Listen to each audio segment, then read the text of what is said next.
इसी बीच एक बड़ी खबर का रुख करते हैं। मोहन कैबिनेट की बैठक में बड़ा फैसला। 9 साल के बाद प्रमोशन नीति को मंजूरी मिली है। कर्मचारियों के हित में बड़ा फैसला लिया गया है। वरिष्ठता और मेरिट के आधार पर होगा प्रमोशन नीति में आरक्षण का रखा गया है ध्यान। एससी के लिए 16%, एसटी के लिए 20% आरक्षण और प्रमोशन नीति को दिए गए हैं कई अधिकार।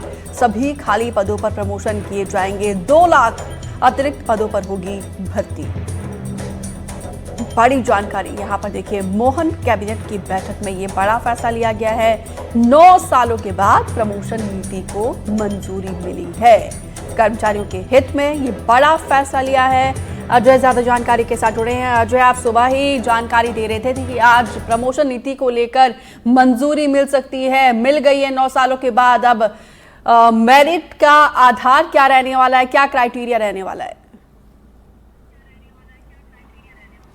देखिए, 9 साल बाद एक बहुत बड़ा निर्णय हुआ है कैबिनेट में, और खास तौर पे मोहन कैबिनेट ने इस फैसले पर मोहर लगाती है।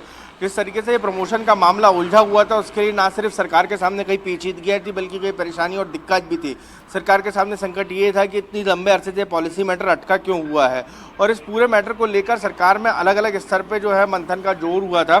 उस पूरे मामले में यदि आपको बताऊं तो कर्मचारियों को लेकर कई मरतबा जो थे मध्य प्रदेश के मुख्यमंत्री मोहन यादव की मुलाकात हुई थी, और इस मुलाकात में ये तय किया गया था कि आखिर एससी के लिए 16% और एसटी के लिए 20% का आरक्षण रहेगा, और वरिष्ठता के तहत मेरिट के आधार पर पदोन्नति की जाएगी।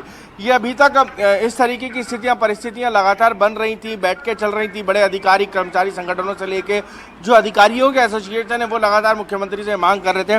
तब आज जो है इसको अप्रूवल किया गया है कैबिनेट की तरफ से, और अग्रिम डीपीसी का प्रावधान किया गया है, पात्रता का भी प्रावधान किया गया है, और 6 महीने की सीआर को साल भर मानी जाएगी।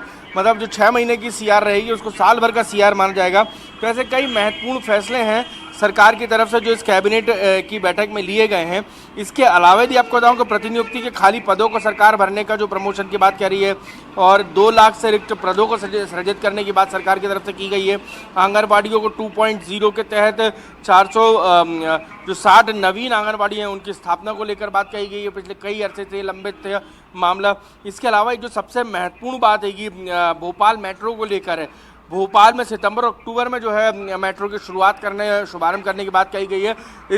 इसको शुभारंभ करने के लिए देश के प्रधानमंत्री नरेंद्र मोदी जो है राजधानी भोपाल आएंगे, और रक्षाबंधन पर जो है सबसे बड़ी सौगात जो बीजेपी का कोर वोट बैंक है महिला, और जो लाडली बहनों को सरकार राशि देती है, उसमें रक्षाबंधन पर 250 रुपये अतिरिक्त देने की बात सरकार की तरफ से की गई है।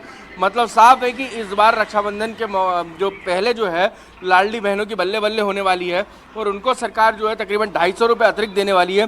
खुद मुख्यमंत्री मोहन यादव ने ट्वीट कर आज कहा कि आज की कैबिनेट की बैठक में प्रदेश के कर्मचारियों अधिकारियों के 9 वर्ष से अधिक लंबित पदोन्नति के मामले का निराकरण किया गया है, और ऐसे कर्मचारी अधिकारियों हितों का ध्यान रखा गया है। यहाँ पे देखिए कर्मचारियों के साथ बहनों को भी एक बोनांजा दिया गया है सरकार के द्वारा। फिलहाल जानकारी देने के लिए आपका बहुत बहुत शुक्रिया।